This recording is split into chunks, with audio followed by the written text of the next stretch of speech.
한번 따라서 하겠습니다. 비전이 성취되는 공동체. 배경을 다 얘기하지 않아도 20장부터 시내산에 갔다 왔던 모세가 하나님의 말씀을 직접 받았습니다. 직접 받은 말씀을 백성들을 모아놓고 이제 하나씩 율법부터 시작해서 이제 말씀을 나누기 시작합니다. 공동체의 관계, 서로와의 관계, 특별히 오늘 이제 본문은 굉장히 우리에게 중요한 의미가 있는 게 뭐냐면 하나님께서는 하나님의 백성들 전체가, 이스라엘 민족 전체가 가나안 땅을 정복하게 하십니다. 이 말을 잘 들어주셔야 되는데 개인적인 비전이 아니고 민족의 비전입니다. 그래서 하나님께서 말씀하실 때는 개인적으로 주시는 게 아니라 공동체에 주신다는 거죠. 그래서 내가 어느 공동체에 함께하고 신앙생활 하는지는 매우 중요하다고 생각합니다. 자, 가나안 땅을 정복하는 것은 하나님의 백성들에게 있어서 축복과 은혜입니다. 자, 우리는 다양한 하나님의 비전이 있어요. 그러나 그 비전이 하나님으로부터 온 비전이어야 그 비전이 성취된다는 사실을 기억하고, 그리고 그 비전이 성취되려면 어떻게 해야 되는지에 대한 감각이 우리 안에 있어야 된다는 거죠. 그러면 우리는 조금 더 제 얘기가 아니고 이스라엘 민족이 가나안 땅을 정복하고 이뤄가는 데 있어서 그 비전이 성취되는 사람이나 공동체는 어떤 사람이고 어떤 공동체이냐라고 볼 때에 그릇이 준비된 사람들이에요. 그릇이 준비된 사람들. 그릇이 준비된 사람들은 하나님의 비전과 하나님의 뜻을 이루어가고 하나님의 역사가 일어나게 되는 것을 보게 됩니다. 그런데 문제는 그릇을 만들지 않고 비전만 붙들었을 때에 과연 그 비전이 이루어질 수 있겠나라고 생각해 볼 수 있다는 거죠. 문제는 이 비밀을 알게 되면 내가 지금 그릇을 만들어 가야 될 때인지 아니면 비전이 성취될 때인지를 구분할 수 있다는 겁니다. 그런데 이 비밀을 모르면 내가 지금 그릇이 준비되어야 되는데 비전이 나에게 이루어지지 않는다고 고민할 때가 굉장히 많이 있다는 거죠.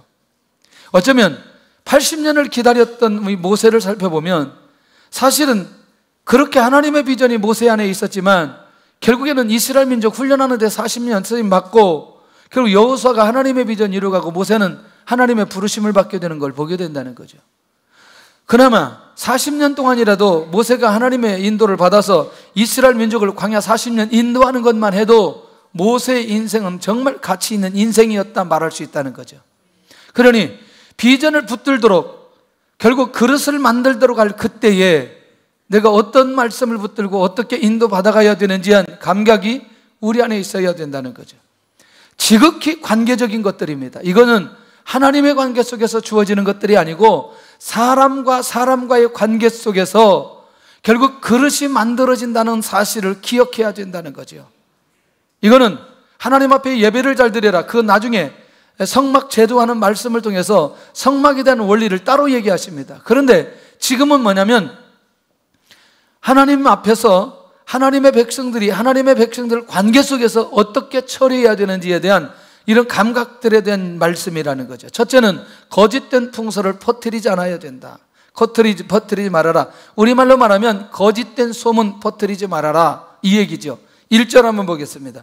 1절을 보는데 그냥 보지 말고 확실하게 우리가 살펴볼 필요가 있습니다. 도대체 1절의 비밀이 뭔지 한번 잘 살펴봐야 됩니다. 시작. 너는 거짓된 풍설을 퍼뜨리지 말며 악인과 연합하여 위증하는 증인이 되지 말며 다수를 따라 악을 행하지 말며 송사에 다수를 따라 부당한 증언을 하지 말며. 전부 다 이 오늘 본문 전체는 사람과 하나님의 관계다, 사람과 사람과의 관계다. 그러니까 사람과 하나님의 관계도 매우 중요하지만 사람과 사람과의 관계도 매우 중요하다. 그런 부분에 아주 구체적으로 하나님께서 말씀하고 있는 것을 보게 된다는 것이죠. 그렇다면 조금 더 구체적으로 설명한다면 거짓된 소문을 퍼뜨리는 건 뭘까? 사람에 대한 잘못된 평판. 여러분들 이 말이 굉장히 중요합니다. 이 소문은 어떤 소문이다? 일단 헛소문, 거짓된 소문이다. 그런데 거짓된 소문이라 한다 할지라도 퍼뜨려라, 퍼뜨리지 말아라. 퍼뜨리지 말아라. 그런데 소문을 퍼뜨리지 않는 것도 중요한데 어떤 소문이다? 그것도 거짓된 소문이다. 그러니까 사람에 대해서 잘못된 말을 하지 않아야 된다는 거죠. 자, 이제 이해되나요? 그러니까 결국 뭐냐면 차라리 하나님에 대해서 잘못된 소문 내지 말아라 라고 하는 것은 우리가 받아들이기 어렵지 않겠는데, 사람에 대해서 분명히 우리가 이렇게 판단하고 이렇게 말할 수 있는데 이것까지도 하나님께서 원하지 않는다면 어떻게 해야 되나? 아니, 하나님의 말씀이 그렇게 말씀하시면 그렇게 가지 않는 게 도리 아니겠냐는 얘기죠.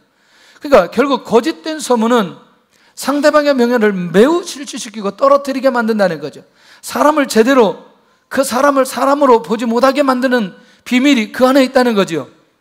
조금 더 가보았더니 상대방 재산에까지 손해를 끼치는 행위까지 될 수 있다는 거지요. 뭐 하다 보면, 거짓된 소문을 퍼뜨리다 보면 거기까지 가게 된다는 겁니다. 결국 뭐냐, 이것은 오늘날 우리의 말로 한다면 유언비어를 만들어서 그릇된 여론을 형성하는 것이다. 자, 하나님의 비전을 받은 공동체는, 그런 사람들은 그렇게 유언비어를 만들어서 그릇된 형성을 해서는 된다, 안 된다? 안 된다. 할렐루야. 그래서 그릇된 말로 이웃에게 무엇을 끼치지 말아라? 해를 끼치지 말아라. 할렐루야. 아마 여러분들, 우리가 살다 보면 교회 안팎으로 모든 상황 속에 이런 얘기들이 들려지나요? 안 들려지나요? 들려지죠. 그러면서 우리는 굉장히 중요한 시기에 있다는 겁니다. 지금 국가적으로 또는 남북관계 또는 지역적으로 또는 정치적으로 모든 매우 중요한 시기에 있기 때문에 이런 부분에 대해서 우리가 영적으로 철저하게 깨어 있으면 좋겠고, 이 일에 우리가 하나님의 인도를 잘 받았으면 좋겠다. 그런데 주님은 뭐라고 말씀하셨느냐? 비판을 받지 아니하려거든 너희도 뭐 하지 말아라? 비판하지 말아라. 그러니까 비판받지 않으려면 뭐 하지 말아라? 비판하지 말아라. 비판하지 말아라. 여러분들, 우리가 뉴스나 신문, 인터넷을 보고 나면 어떤 결론이 우리 안에 있죠? 뉴스 다 보고 났어요. 그 다음에 신문 다 보고 나고 인터넷 딱 보고 나면 우리 안에 뭔가 결론이 나는 거 있잖아요. 결론, 어떤 결론이 나요? TV 안 봐요? 에? 아니, 내가 원하는 대답이 있는데, 이번에 어느 목사님이 설교해놓고 선물 준다고 하면서 자기가 답을 여기 써놓고 자기가 원하는 대답대로 맞추면 돈 준다고 그래가지고, 그리고 이제 자기 설교 딱 해놓고 뭐라고 하냐면 오늘 설교가 어땠어요? 이렇게 물어보는 거예요. 그러니까 막 은혜가 돼요 막 한참 얘기했어요. 그러니 거기다 뭐라고 써놓냐면 오늘 설교는 원고가 없다, 뭐 이거였어요. 자, 여러분들, 이거 다 보고 나고 듣고 나면 딱 한 가지 결론: 죽일 놈들. 그런 느낌 없어요? 그러니까 우리도 모르게 모든 매스컴은 우리가 어렸을 때부터 이미 눈을 뜨는 순간부터 비판할 수밖에 없는 가치관을 가지도록 끊임없이 끌고 가는 것을 살펴볼 필요가 있습니다. 자, 여러분들, 그래서 저는 이런 생각을 많이 해보는 거죠. 이제 좀 시간이 지나가면서 이제 분별을 하려고 하는 거죠. 지금 결론 내리지 않고 조금 더 시간을 가져보는 거죠. 어떻게 가져보느냐? 이게 진짜일까 가짜일까, 이게 또 나중에 이게 언제 바뀌어질까, 뭐 이렇게 가보는 거죠. 여러분, 굉장히 저는 무섭다고 생각합니다. 왜냐하면 우리의 가치관을 이런 것들을 통해서 결국에는 잘못된 시각으로 가져가게 하는 이 시대적 상황들을 볼 수 있는 눈을 좀 가지면 좋겠다. 그러면서 일단 우리는 거짓된 소문을 퍼뜨리는 일에는 주도적으로 쓰임받지 않아야 된다는 겁니다. 두 번째는 악인과 함께 위증하지 않는 공동체가 하나님의 비전을 받는 공동체다. 굉장히 위증이라고 말할 땐 주로 무슨 용어예요? 이거는 재판 용어죠. 재판할 때 뭐 이런저런 할 때 이제 위증에 관한 부분인데, 근데 여기는 일단 누구와 함께? 악인과 함께. 이미 악인과 함께 시작했다는 건 그 결과가 어떻게 올지 이미 알 수 있겠잖아요. 그래서 악인은 누군가 한번 살펴봤어요. 성경에는 이 악인에 대해서, 그래서 사악한 무리, 범죄한 사람들, 죄를 짓고 회개하지 않은 사람들, 죄에 집중하는 사람들, 죄를 지었는데도 죄가 뭔지 깨닫지 못하는 사람들, 결국 오늘 이 결과는 뭐냐면 이미 어디서부터 시작되느냐? 악인과 함께 결탁하는 순간부터 그 사람은 결국 악을 행하는 모습으로 가게 된다는 거죠. 맞나요? 그러니까 이미 우리는 뭘 발견해야 되느냐? 내 주변에 누가 있느냐? 나는 누구와 함께 하느냐라고 하는 부분들이 굉장히 중요하다는 거죠. 결국 이 사람들은 어떤 사람들이냐? 상대방의 인격과 지위, 소유 등을 손상시키는 사람들이기 때문에, 아니 결국 하나님이, 만약에 그 사람이 하나님 앞에 잘못된 삶을 살았다면 하나님께서 잘못된 삶을 사는 만큼 하나님께서 정리해 줄 텐데, 자기의 유익을 위해서 악인과 함께 결국 악한 행동을 일으키는 사람들은 하나님의 비전을 이루어가기가 어렵다. 하나님의 비전을 이루는 공동체는 결국 이런 사람이 있지 않다는 거죠. 그러니 이 사람들의 출발을 보니까 처음부터 계획적으로 이 일을 위해서, 악한 일을 위해서 시작하는 사람들이다 라고 하는 것이죠. 결국 이건 뭐냐? 상대방을 해치는 아주 치명적인 행위를 하는 사람들. 그러면 비전을 받은 공동체는 절대로 상대방을 해치는 치명적인 행위를 한다, 하지 아니한다? 하지 아니한다. 왜? 하나님의 비전에 집중하고 하나님의 인도를 받기 때문에 결국 악인과 함께 할 이유가 없다는 거죠. 결국 그렇게 위증해야 될 이유가 없다는 것이죠. 오늘도 우리에게 이런저런 상황들이 우리에게 주어질 때에 이 부분에 대해서 오늘 우리는 자유할 수 있기를 바랍니다. 사실은 오늘 본문 전체는 사람과 사람과의 관계 속에서 주어지는 내용의 말씀이기 때문에 매우 우리가 힘들기도 하고 어렵기도 하고 또 이불을 적용하려고 할 때에 우리의 마음에 부딪히는 내용들이 여러 가지 있을 수 있다는 것이죠. 혹시라도 우리가 잘못된 사람들과 함께 다른 모습으로 쓰임받는 모습이 내 안에 있다면 오늘 이 말씀을 받으면서 이스라엘 백성들에게 주시는 말씀이지만 나에게 주시는 말씀을 우리가 받을 수 있으면 좋겠다, 그런 생각이 듭니다. 세 번째는 뭐냐면 다수를 따라 알을 행하지 않는 사람이라는 거죠. 하나님의 비전을 받는 사람은 절대로 다수를 따라가지 않는다는 거죠. 할렐루야.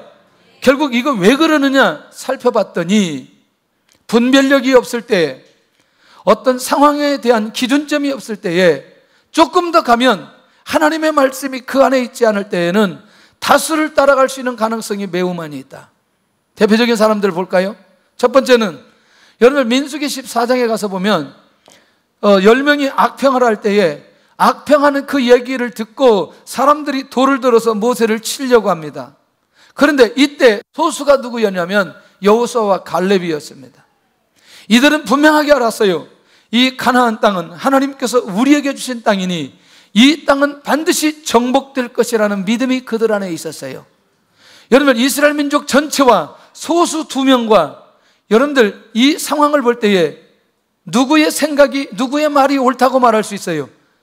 다수의 말, 10사람의 정탐 부분과 다수의 말이 옳다라고 말할 수 있는 거죠. 그러나 그때 하나님께서 민수기 14장에 구분하셨던 사실은 우리가 너무나 많이 들었다는 거죠. 여호수아 갈렙은 어디에 들어가고 가나안 땅에 들어가고 다수를 따라 악을 행했던 사람들은 1세대는 광야에 남아야 되는 이 상황들이 결정적으로 이 상황이 드러납니다. 여러분들 다윗 시대에 압살롬을 우리가 잘 알 겁니다. 나중에 압살롬이요 왕궁 문 앞에 서가지고 들어가는 사람들 모두 다 자기가 재판하는 거죠. 그리고 자기 사람 다 만드는 거죠. 그리고 어디로 가느냐? 헤브론에 가요. 나를 따르는 사람은 헤브론에 와라. 그러면서부터 거기서 뭐 하기 시작하느냐? 반역하기 시작하는 거죠.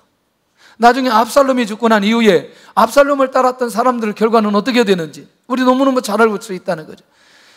그런 면에서 여러분들 다수가 좋기는 하지만 무엇을 행하지 않아야 된다? 그 다수가 악을 행하지 않아야 된다는 거죠. 악을 행하지 않는 그 다수는 우리가 따라가도 문제가 되지 않지만 결국 악을 행하는 다수는 따라가면 된다, 안 된다? 안 된다. 민수기 14장 오기 전에 시내산에서 이미 하나님께서 이스라엘 백성들을 너무너무 잘 알고 있기 때문에 이 부분에 대해서 명확하게 정리하고 있는 것을 보게 되더라는 거죠. 그런 면에서 사람들에 의해서, 사람들의 숫자에 의해서, 사람들의 힘에 의해서, 다시 말하면 군중들에 의해서 가지 않는 사람은 하나님의 비전을 받는 사람이고 그 사람은 반드시 하나님의 비전이 성취되어질 수 있다. 그러면 어떻게 하면 다수를 따라 악을 행하지 않을 수 있느냐? 끊임없이 하나님의 말씀을 받는 사람입니다. 할렐루야. 하나님의 말씀을 붙들고 하나님의 인도 받아가는 사람은 이 다수에 흔들린다, 흔들리지 않는다? 흔들리지 않는다. 아멘. 굉장히 중요합니다. 우리 성도들은 영적으로 깨어있기를 바라고요, 하나님이 주신 말씀이 들려질 수 있기를 바라고, 그리고 거기에서 분별할 수 있기를 바라고, 이 일에 영적으로 깨어서 하나님의 인도를 받아간다면 놀라운 비밀이 이 안에 있는 것을 보게 됩니다. 할렐루야. 제 안에 뭔가 좀 윤리적이지만 다른 사람들에게 말하지 않는 제 안에 기준점이 있어요. 제 안에 기준점. 그 기준점은 지금까지 지켜왔고 앞으로도 지켜하고, 아무리 가까운 사람이라 한다 할지라도 절대로 제가 그것이 하나님의 뜻이 아닌 데는 절대로 가지 않고 행하지 않는 부분이 있어요. 지금까지 지켜오고 아무리 누구도 아무리 가까운 사람이라도 이제 그거는 안 된다, 제가 양보하지 않는 부분이 있어요. 그런 부분에 당연한 거라고 저는 생각하고, 여러분들도 우리가 살다 보면 우리도 모르게 그렇게 갈 수 있는 가능성이 많이 있지만 하나님의 말씀 앞에 우리가 깨어있기를 바라고 그대로 인도받을 수 있기를 바랍니다. 이게 아니면 아닌 거지요. 할렐루야. 하나님께서 아니라고 하면 아닌 거죠. 하나님께서 이스라엘 백성들에게 그것을 원하고 있다는 겁니다. 그것을 원하고 있다는 겁니다. 그런 면에서 여러분들 이 시대를 바라보면서 하나님의 인도를 잘 받아가야 된다. 뭘 잘 받아가야 되느냐? 여러분들, 우리는 좌냐 우냐 이런 것도 아니고 지역도 아니고 우리 민족은 지금 예수님의 이름으로 하나 되어야 돼요. 하나 되어야 됩니다. 하나님의 은혜가 임하는 민족이 되어야 된다는 거죠. 그러니까 하나님의 뜻이 어디 있는지를 볼 수 있는 눈이 우리 안에 열려져야 된다는 거예요. 수없이 얘기하고 또 얘기하지만 이번에 블라디보스토크 갔다 와가지고 제가 또 한 번 느끼는 거죠. 제가 역시 기도했던 내용이 다르지 않다는 게, 결국 그 1910년도, 1880년도 13가정이 이제 국경을 넘어서 이제 거기 정착하면서 나중에 몇 명까지 되냐면 한 17만 명까지 됐어요. 17만 명이 강제 이주당하고 결국에는 자기가 원하지 않는 곳에 가서 살아야 되는데, 문제는 뭐냐면 앞에 열차를 탄 쪽과 중간에 열차를 탄 쪽과 뒤쪽에 열차를 탄 쪽들이, 가족들이 다 뿔뿔이 흩어졌는데 여기에서 내렸던 사람과 여기서 내렸던 사람은 여기서 내렸던 사람이 갈 수가 없는 거죠. 왜냐하면 이 지역에만 살도록 묶어버린 거죠. 그리고 한국말을 하지 못하도록 완전히 법적으로 만들어 놓고, 이게 분명히 우리 아버지가 저쪽 지역에 살고 있는데 못 가는 거죠. 가문 위법이기 때문에 감옥에 넣어버리고.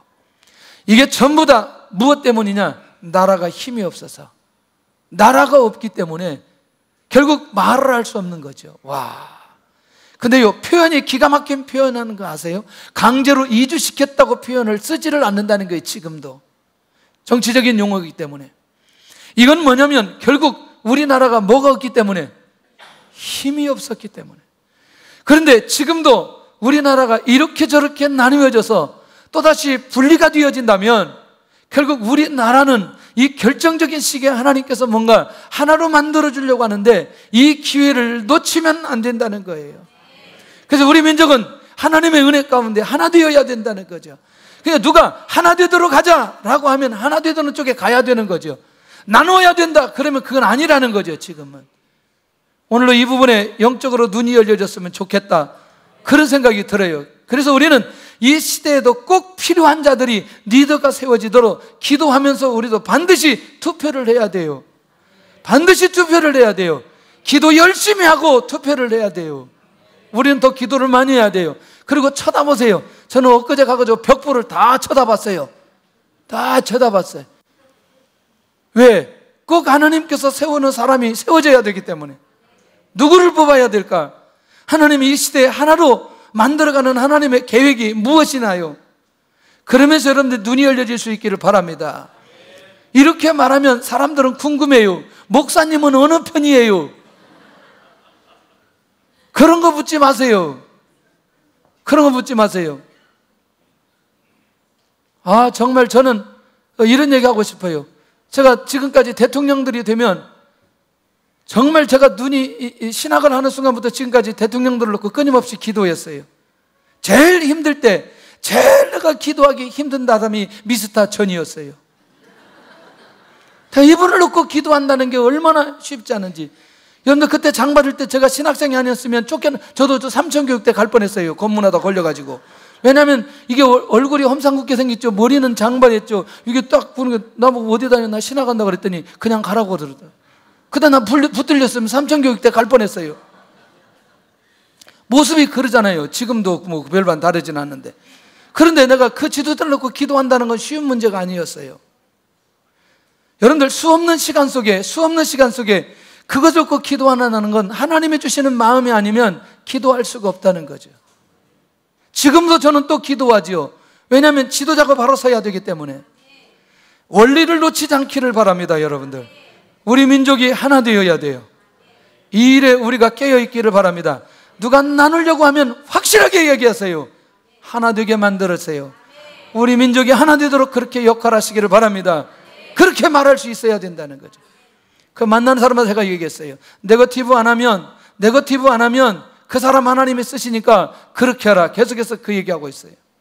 자, 너무나 많이 얘기하면 오늘 내용이 이게 많은데, 네 번째는 가난한 자의 송사를 편볕되이 두둔하지 말아라. 무슨 말이냐면 가난한 자부터 이해할 필요가 있어요. 물질적으로 어려운 사람들, 사회적인 약자, 힘이 없어 소외된 삶을 살아가는 사람들, 가난한 사람들 아니냐는 거죠. 그런데 놀랍게도 한쪽으로 치우쳐 두둔하지 말아라. 한쪽으로 치우쳐 판단하지 말아라. 무엇하는 것 때문에? 어떤 사람이라는 것 때문에? 가난한 것 때문에. 조금 더 이렇게 나오기 때문에 그때 좀 설명을 하겠습니다. 그러니까 가난한 자라고 유리한 판단이나 판결하지 말라라는 거죠. 그러니까 이거는 뭐냐면 하나님의 말씀 앞에 영적으로 깨어있는 사람들은 이 기준점이 분명하게 있기 때문에 그 기준점대로 하나님의 말씀대로 갈 필요가 있겠다. 여러분들, 지금 우리에게 주신 말씀이에요? 모세에게 주신 말씀이에요? 이스라엘 민족에게 주신 말씀이에요? 아니, 그러니까 우선은 모세와 이스라엘 민족에게 주셨지만 지금 우리가 들어도 지금 우리에게 주신 말씀으로 들려지잖아요. 하나님의 말씀이 살아있다는 게 이런 겁니다. 시대마다 그 말씀이 나에게 주신, 지금 주시는 말씀으로 들려질 때에 그게 하나님의 말씀으로 들을 수 있다는 겁니다. 두 번째가 비전을 붙든 공동체의 삶의 자세가 매우 중요하다는 겁니다. 첫째가 뭐냐면 원수의 소가 길을 잃어버렸어요. 그런데 원수의 소가 길을 잃으면 그 사람에게 돌려보내라는 거예요. 대부분 우리는 어떻게 해야 돼요? 원수가 소를 잃어버리면 어때요? 우리 마음이 좋아요, 안 좋아요? 너무너무 좋아요. 왜 좋아요 이게? 에? 원수였기 때문에 나를 너무나 힘들게 어려웠는데 소 잃어버렸어. 아니, 소라고 하니까 별거 아닌데 그 사람 빌딩이 무너져 버렸어 그냥. 좋아요, 안 좋아요? 에? 안 좋아요, 좋아요? 아니, 뭐 솔직하게 얘기해야지. 근데 이제 가나안 땅 비전을 이루어야 될 이스라엘 백성들의 입장에서는 하나님께서 그렇게 말씀하시는 거죠. 혹 길을 잃었다 할지라도 그 소가 그 집으로 잘 가도록 안내해줘라. 안내줘라. 비록 원수일지라도 어려움에 처했다면 친절하게 도와주고 원수를 제대로 섬길 수 있는 그 기회에 제대로 섬기라는 거죠. 자, 그러면 여러분들 이렇게까지 가려면 어떻게 돼요? 원수와의 관계가 그 마음 안에서 정리되지 않으면 이렇게 할 수 있어요, 없어요? 없는 거죠. 그러니까 일단 이것은 원수의 소가 그 집에 돌아가도록 하기까지는 이미 이 사람 안에 그 사람과의 원수 관계가 정리되어야 되는 거예요. 하나님의 사랑으로 그걸 회복해야만이 그 소를 그 집에 돌려보낼 수 있다는 얘기죠. 그러니까 하나님의 백성들은 그들 스스로 원수 관계를 유지하지 않도록 하기 위한 하나님의 계획이 이 안에 있다는 것이죠. 할렐루야. 아까 그렇게 말씀했습니다. 하나님의 비전이 성취되는 사람은 반드시 뭐가 만들어져야 된다? 그릇이 만들어져야 된다. 근데 그 그릇도 원수와의 관계를 어떻게 처리하는지 이 부분에 대해서 눈이 열려야 되고 하나님의 사랑이 이 안에도 나타나야 될 필요가 있다는 얘기죠. 할렐루야. 그러니 원수와의 관계도 성숙한 인격, 성숙한 신앙으로 처리하는 것이라면 그 안에 처리 못할 관계가 어디 있을까요? 다 처리할 수 있다는 거죠. 원수와의 관계를 이 정도 처리하는 사람은 그 수많은 이런저런 그런 문제들을 하나님의 은혜 가운데 확실하게 처리할 줄로 믿습니다. 할렐루야. 혹시라도 어젯밤에 부부싸움 하신 분들은 오늘 다 와서 회복하시기를 바랍니다. 뭐 부부끼리 원수 되어야 될 이유도 없고, 정말 그런 거는 두고두고 우리가 정말 재미있고 웃기는 내용이지만, 당신과 나와의 관계 옛날 TV, SBS에서 그거 서로 할 때 그 할머니 말씀하신 얘기 뭐죠? 아니, 처음부터 평생 원수가 아니었어요. 처음에 원수, 그러니까 4글자로 하니까 평생 원수, 이렇게. 부부끼리 관계를 평생 원수 관계로 할머니가 그렇게 대답했어요. 집에 가서 웃으시기를 바랍니다. 무슨 말인지 못 알아들어요. 지금 워낙 제가 무게 있게 하니까. 저는요, 조크를 하는데도 성도들이 안 웃어. 그리고 언제 웃느냐? 집에 가서 웃어. 그걸 가만히 생각해 보니까 그 말이 무슨 말이야 이게. 여러분들, 그런 면에서 이게 원수와의 관계 해결하는 건 쉽다 어렵다? 굉장히 어려워요. 근데요, 하나님 앞에 기도하고 하나님 앞에 엎드리면 반드시 하나님의 이 마음을 주신다는 사실을 놓치지 않았으면 좋겠습니다. 두 번째는 약해요. 미워하는 자의 나귀가 짐을 싣고 있는데 짐을 싣고 엎드려졌어요. 왜 그러냐면, 이거 살펴보니까 이 나귀는 자기가 진 짐이 너무나 무거워서 밑에 깔려 있는 거죠. 그러면 만약에 이걸 그대로 놔두면 이 나귀는 어떻게 되나요? 죽게 된다는 거죠. 짐 때문에 매우 고통스러운 나귀. 그런데 중요한 건 고통스러운 나귀가 중요한 게 아니라 이 나귀가 누구의 나귀인가가 중요하다는 거죠. 내가 미워하는 사람의 나귀, 그 나귀가 매우 고통스러워하고 있다는 거죠. 그러하다 할지라도 그 고통스러운 그 나귀의 짐을 다른 쪽으로 이동시킬 수 있어야 된다는 거죠. 나귀의 생명이 위험한 상태에 있을 때 그냥 지켜보면 안 된다. 그런데 문제는 뭐가 해결돼야 돼요? 미워하는 자와 나와의 관계가 해결이 되어야 된다는. 그러니까 계속 아까도 얘기한 대로 하나님의 관계가 아니라 오늘 23장은 사람과 사람과의 관계를 끊임없이 말씀하고 있는 것을 우리에게 가르쳐주고 있습니다. 미워하는 자의 관계에서도 하나님의 사랑으로 이 문제를 처리하는 자가 하나님의 비전을 붙든 공동체, 하나님의 비전을 붙들고 가는 그 사람의 삶의 자세여야 된다는 거죠. 이것도 우리 안에서 회복되어지면 무엇이 될 수 있느냐? 그릇되어질 수 있기 때문에 그렇다는 거예요. 이해되나요? 그러니까 하나님이 지금 광야에 사는 이스라엘 백성들에게 무엇 만들고 있어요? 그릇 만들고 있어요. 뭐 만들고 있어요? 그릇 만들고 있어요. 그러니 원수와 미워하는 자의 관계를 어떻게 처리해야 될지를 하나님께서 직접 누구에게? 모세에게 말씀하시고 모세는 이스라엘 백성에게 말씀하시고 있는 것을 보게 되더라는 거예요. 할렐루야. 자, 그렇다면 원수와의 관계는 화해하고 악한 감정을 내려놓게 하시는 하나님 어떠세요? 결국 오늘 이 하나님을 만나는 순간에 사람과의 관계는 회복이 되고, 그리고 하나님의 말씀이 내 안에 들려지며 내가 하나님이 원하는 자리에 서 있고 하나님이 원하는 자리에 서 있는데, 지나고 나서 봤더니 하나님의 비전이 이루어지는 곳에 서 있는 거예요. 할렐루야. 쉽지 않습니다. 세 번째, 한 번 더 나옵니다. 가난한 자의 송사를 굽게 하지 말아라는 거죠. 다시 말하면 가난하기 때문에 불공정한 판결을 내리지 말아라, 이런 거죠. 결국 천하다고 또는 얻을 것이 없다고 억울하게 판단하지 않도록 해야 된다. 또는 가난한 자이든 부자이든 권력자이든 약자이든 모두 다 어디 앞에? 공의 앞에 서도록 해야 된다는. 결국 하나님과의 관계가 회복되어지고 하나님의 공의와 하나님의 말씀과 하나님의 은혜와 하나님의 사랑이 결국 그 안에 있는 사람들은 이 상황을 보면서 바르게 정리하면서 가게 될 줄로 믿습니다. 할렐루야. 굉장히 중요하죠. 저는 제 개인적인 거예요. 이건 지극히 제 사견이라고 얘기합니다. KTX 승무원 12년 동안 싸워가지고 고법까지 이겼다가 마지막 대법에서 뒤집어진 판례가 있어요. 근데 이번에 무슨 사건 속에 그게 한 사건이 들어가 있더라고요. 그래서 이 사건이 왜 제가 주목했냐면 그 12년 동안 사실 그 싸우면서 오는 게 정말 쉽지 않았어요.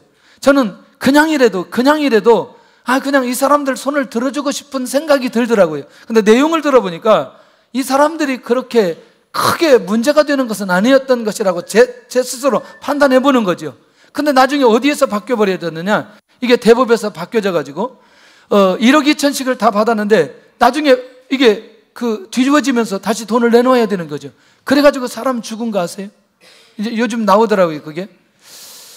와, 이렇게 가서는 안 되는데 라는 생각을 해보는 거죠. 근데 이게 어느 거에 딱 끼어 있는 거죠. 저는 그게 끼어 있냐 안 있냐 이게 중요하지는 않아요. 최소한도 어떤 것을 판결하고 결정하는 사람들이라면 분명히 그 안에 뭐가 있어야 되느냐, 이런 공의가 그 안에 있어야 된다는 거죠. 교회 안에서도 마찬가지고 교회 밖에도 마찬가지고 어디에서든지 이런 부분들이, 이런 기준점이 있어야 되는 거 아니냐는 거죠. 혹은 우리가 판단 능력이 흐려져서 어떤 순간에 그렇게 갈 수는 있어요. 그러나 갔다가 항상 제자리로 와야 될 필요 있다는 거죠. 할렐루야. 그러니까 어떤 상황에 따라서 어떤 것을 구부러지게 만들지 말고 하나님의 말씀 앞에, 공의 앞에 서야 된다는 사실을 오늘 하나님께서 직접 가르쳐 주시고 있다는 것입니다. 왜? 가난한 자도 부자이도 모두 다 하나님 앞에 은혜 받고 구원받아야 될 자들이기 때문에 그렇다는 거죠. 평등하게 모두 다 하나님의 은혜를 받을 대상이라는 걸 하나님께서 가르쳐 주고 있다는 것입니다. 할렐루야. 세 번째는, 그렇다면 비전을 붙든 자들의 삶의 방향이라면 비전이 성취되는 축복을 받는 공동체는 어떻게 갈 수 있느냐. 진짜 이 비전을 통해서 하나님의 뜻이 이루어지고 하나님의 역사가 일어나는데 첫째가 뭐냐면 거짓된 일을 멀리하는 사람들이다. 거짓된 일을 멀리하는 공동체이다. 궁금하죠?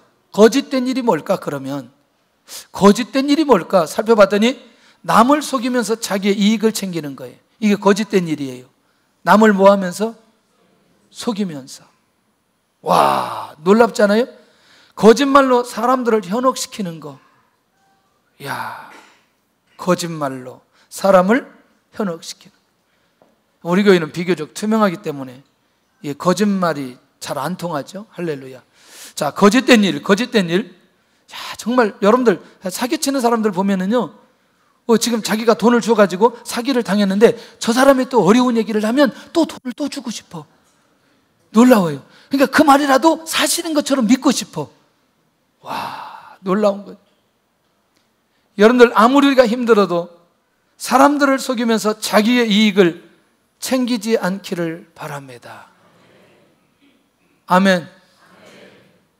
거짓된 말로 사람들을 현혹시키지 않기를 바랍니다. 할렐루야. 자, 그러면 조금 더 가보면 그릇된 판단으로 사람에게 해를 입게 하는 것도 거짓된 일이다. 그러니까 정리를 해본다면 거짓된 일은 사람에게 좋은 일을 주는 것이다, 나쁜 결과를 가져다 주는 것이다. 나쁜 결과를 가져다 주는 거다. 와, 재작년이에요. 재작년인데 그게 저한테 너무나 강하게 왔기 때문에 잊을 수가 없어서 얘기를 하는 거예요. 목사님들 이제 이 서북지역 노예협의회 축구를 하는 거죠. 그래서 우리가 하루 연습하고 4강까지 갔어요. 거기만 이기면 결승전 올라가는 거야. 그런데 상대편 경기를 보니까 우리 한 번밖에 연습 안 했지만 별로 질 것 같지는 않아요. 그래가지고 지금까지 제가 파울을 매우 잘하는 사람인데 약간 악한 몸을 먹고 파울을 했어요. 그러니까 제가 파울했어요. 그것도 한가운데서 이기려고 파울했어요. 이렇게 파울하면 우리 팀이 이길 거라고 생각을 했어요. 그래서 파울을 했어요. 굉장히 악한 마음을 가지고 파울을 했어요. 내가 지금까지 기억에 남을 정도면 굉장히 악한 마음이었어요, 그건. 그런데 그냥 이제 거의 끝나갈 쯤 됐는데 저 사람이 그냥 힘없이 딱 찼는데 그게 골링이 됐어요. 골링이 됐는데 그것도 땅에 맞고 튀는 바람에 골키퍼가 놓쳐가지고 들어가 버렸어요. 그래가지고 결승전 못 올라가고 3등 했어요. 아니, 우리는 너무너무 잘했어요. 왜냐하면 결승전 올라가도 뛸 수가 없어요. 힘들어가지고. 그런데 이 여운이 몇 년이 지났는데 안 잊어버려지는 거예요. 왜 그동안에 운동을 경기하다 보면 수없는 파울을 했는데 왜 그때 파울은 그렇게 독한 마음을 먹고 파울을 했을까? 안 잊어버려지는 거죠. 그 뒤에부터는 제가 파울을 잘 안 하기 시작했어요. 잡고 늘어지기는 해도, 아니 이게 달리기가 안 되니까 요즘에는 잡기라도 해야 돼. 잡는 게 차라리 나아, 이게. 왜냐하면 다리를 걸으면 다치기 때문에. 그래서 악한 마음을 먹고 파울은 안 하기로 작정을 했어요. 깨끗하게 졌어요. 깨끗하게 진 건 아니죠. 진 거는 깨끗했지만 사실은 이게 단순한 사건인데요, 굉장히 오래 여운이 남는 거예요. 굉장히 오래 여운이 남은 거예요. 여러분들, 혹시라도 우리가 나의 하는 말이나 행위 때문에 다른 사람이 해를 입게 된다면, 그것이 거짓된 일이라고 한다면 어떻게 하실래요? 무심코 했던 말이나 무심코 했던 행동들이 결국은 다른 사람에게 해를 갖게 한다면 이게 어떻게 될 것인지.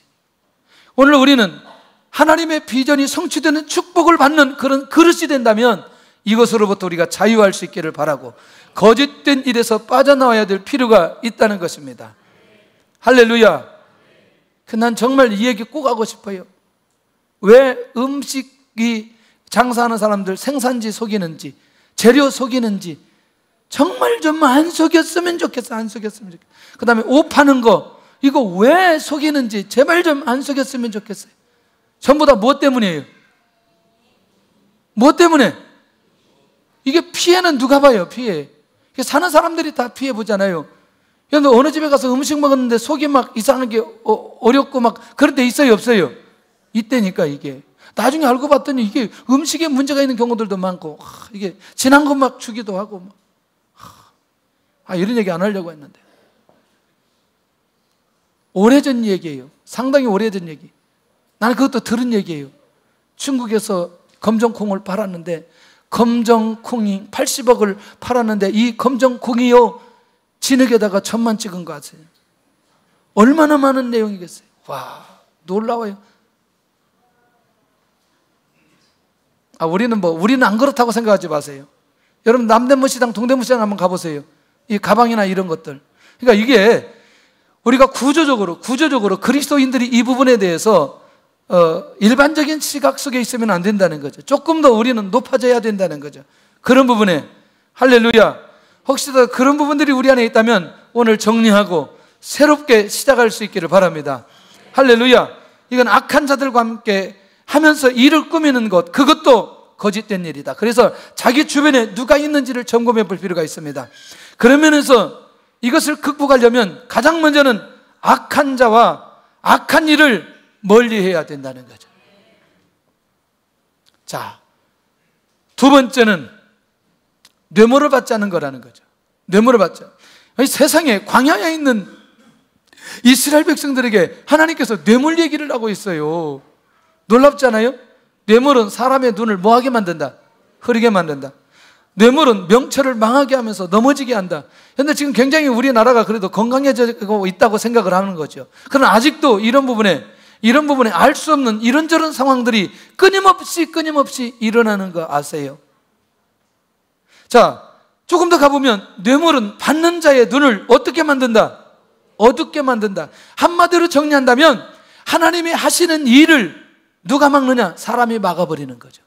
어느 건 또 사람이 하는 것 같은데 하나님이 하셨다고 말할 수 없다는 거죠. 뭐라고 얘기해요? 이렇게 해서 무슨 일이 진행됐을 때 뭐라고 얘기해요? 아니, 돈이 해결했다고 얘기하잖아요. 그렇게 말해요, 말하잖아요. 하나님이 해결했다고 말해요, 돈이 해결했다고 말해요? 돈이 해결했다고 말해요. 그러니까 여러분들 이거 굉장히 중요합니다. 그러니까 하나님이 하시는 일을 막아버리는 것이 뭐냐? 결국 뇌물이라고 하는 걸 여러분들 잊지 않아야 된다는 거예요. 깨어있기를 바랍니다. 다시 우리가 하나님의 인도를 받아갈 때 더디 가지만 하나님께서 하신 일들을 보면 놀라운 비밀들이 일어났어요. 그래서 의로운 자의 말을 구부러지게 만드는 것도 결국에는 무엇 때문에? 뇌물 때문에. 할렐루야. 숙연해지지 않기를 바랍니다, 여러분들. 혹시라도 이런 것 때문에 묶여있는 사람은 지금부터 자유하시기를 바랍니다.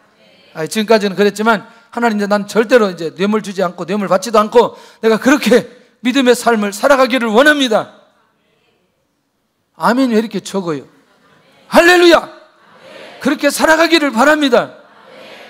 딱 주려고 하면, 그래, 나 새가난 교회 성도다 이래봐도 내가 설교 시간에 이 말씀 듣고 내가 이게 이제 다 정리하기로 했다, 이거 그러지 말아라. 어떤 분이 그런 얘기, 지난번에도 한번 그런 얘기 했는데, 이게 뇌물 주려고 하니까 이런 거죠. 하청업체에서 이렇게 주니까, 저 이 회사 오래 다니고 싶은데요, 딱 한마디로 정리해버린 거죠. 근데 이거 받으면 내가 이 회사에서 잘릴 수 있으니, 와, 멋있잖아요. 다른 말보다 아주 거절하는 방법도 기가 막힌 방법으로. 갈수록 이것들이 이제 투명한 사회가 되기 때문에 이것들이 이제 우리 안에서 체질화될 줄로 믿고 하나님께서 일하시는 것들을 볼 수 있는 기회를 놓치지 않았으면 좋겠다. 결국 뭐냐면 뇌물을 주고받으면 그릇된 판단을 하게 된다라고 하는 데까지 가게 되고요. 결국 뭐냐? 공동체가 무너지는 지름길이 바로 어디에 있다? 여기에 있다는 거예요. 자, 마지막 세 번째는 이방 나그네를 압제하지 않는 공동체, 압제하지 않는 사람. 여러분들, 이 이방인이 누구냐면 이스라엘 공동체 안에 사는 사람들입니다. 그런데 또 이방인 나그네, 불이익을 당하거나 소외된 생활을 하는 사람들, 이방 나그네, 결국 이들이 이스라엘 백성들에 의해서 어려움을 당하지 않아야 된다는 거죠. 압제하지 말으라는 거죠. 간혹 가다가 그런 얘기 들려집니다. 어떤 사업체에서 외국인들 노동자들을 데려다 놓고 일을 시키면서 여권 더 빼앗고 임금 주지 않고, 야, 이런 것들은 좀 깊이 있게 생각해 봐야 돼. 이럴 수 있나 이거? 예. 그러니 여러분들, 그 다음에 우리 이제 다문화 가정들이 형성되고 다문화 자녀들이 많이 오게 되고 또 다문화 가정들이 많이 있는데 이 부분에서 우리도 눈이 열려야 될 필요가 있다는 거죠. 이제는 어쩔 수 없이 아니라 하나님께서 그렇게 열을 수밖에 없는 거죠. 왜 사람을 안 나가지고 외국에서 사람들이 와야 가정을 이뤄야 되는 거 전부 다 누구의 책임이냐면 우리의 책임인 거죠. 왜 애들을 그렇게 하나씩밖에 안 나가지고 그렇게. 할렐루야. 이게 저에게도 해당되니까 뭐 어쩔 수 없는 거죠. 그래서 여러분들 정말 간곡하게 부탁한데 아직도 나을 수 있는 분들은 지금이라도 좀 나았으면 좋겠다는 생각이 들어요. 그렇게 해가지고 사람들이, 결혼할 사람들이 없는 걸 인정해야 되지 않겠냐는 거죠. 이들이 소외당하지 않도록, 불이익을 당하지 않도록 그렇게 해야 될 필요 있다는 것입니다. 그래서 어느 교회에서는 이 다문화를 위해서 예배를 신설하고 또 그들을 케어하고 그들을 하는 교회들이 굉장히 많이 있다는 거죠. 이것도 하나님 앞에서 우리의 자세여야 된다는 거예요. 할렐루야. 중국에서 왔다고, 북쪽에서 왔다고, 이런 부분에 우리가 알지 못하는 방법으로 압제하거나 어렵게 만들어서는 안 된다는 얘기예요. 맞아요. 그런 면에서 이 부분들은 하나님의 비전을 성취하는 사람들이 하나님의 축복을 받아야 되는데 이것 또한 통과해야 비전이 성취되는 축복을 받게 되어야 된다는 거죠. 근거는 이들도 애굽에서 나그네였기 때문에. 오늘 이 이스라엘 백성들이 하나님의 말씀을 받으면서 결국 하나님의 비전은 그들을 통해서 성취된다는 사실을 우리가 놓치지 않아야 되고, 힘이 없고 약한 자들에 대한 우리의 자세는 어떻게 가져야 될지. 할렐루야. 그러면 정리하겠습니다. 비전이 성취되는 그릇은 첫째, 날마다 하나님의 음성을 듣는 사람이다. 이 사람은 하나님의 비전이 성취되는 그릇이고, 두 번째, 하나님과 영적 교제를 끊임없이 하는 사람이다. 자, 세 번째는 날마다 자신의 죄를 내려놓는 사람이라는 거죠. 그러니까 자기의 죄 안에 묶여있지 않고 죄를 내려놓고 죄에서 자유함을 갖는 사람이고, 네 번째는 날마다 하나님의 말씀에 의해서 사는 사람이라는 거예요.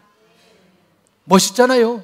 그 다음에 다섯 번째는 하나님의 성품이 나타나는 사람이에요. 이 사람은요, 하나님의 비전이 성취될 수밖에 없다는 거죠. 결론입니다. 나는 어떤 비전이 있는가? 나는 어떤 비전의 그릇인가? 나는 어떤 그릇을 만들어야 하는가? 나는 어떤 그릇을 만들어야 하는가? 오늘 이미 그릇이 만들어진 줄로 믿습니다. 만들어지기를 원합니다. 오늘 우리 모두가 하나님의 비전이 성취되어지는 성도가 되시기를 예수님의 이름으로 축원합니다.